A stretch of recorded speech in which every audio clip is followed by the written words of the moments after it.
Abbananda ganne ogana druko jalqabni ko sini gangalli galmako fayyinam nawami garanja lalasa muhabara bara amanin makansa Abbananda ganne ogana druko jalqabni ko sini gangalli galmako fayyinam nawami garanja lalasa muhabara bara amanin makansa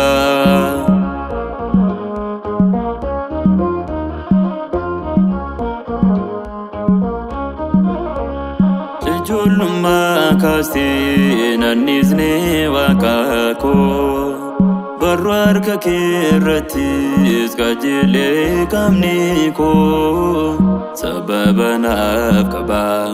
arki guddi saki barako episi nan farsa makake Abbananda ganne ogana druko jalqabni ko sini gangalli galmako fayyinam nawami garanja lalasa muhabara bara amanin makansa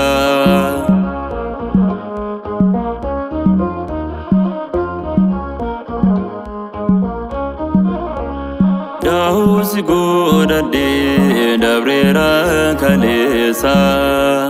Abbal mako sifi galatanisa Nduma ogani ejjenna milako surra konaftai simbof kananiko Abbananda ganne ogana druko jalqabni ko sini gangalli galmako fayyinam nawami garanja lalasa muhabara bara amanin makansa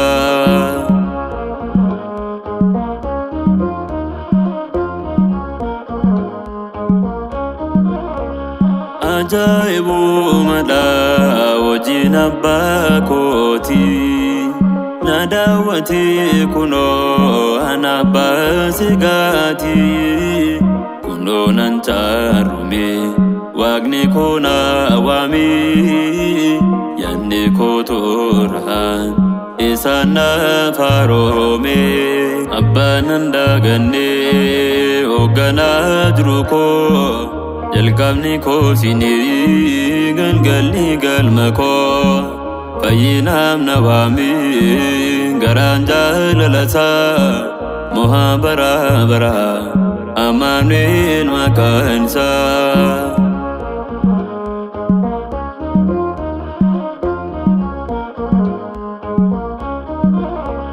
marafan badati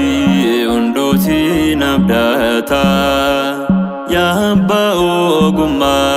hundazni bulchita kanaf sin farfalla makaki kulkullu faru fililida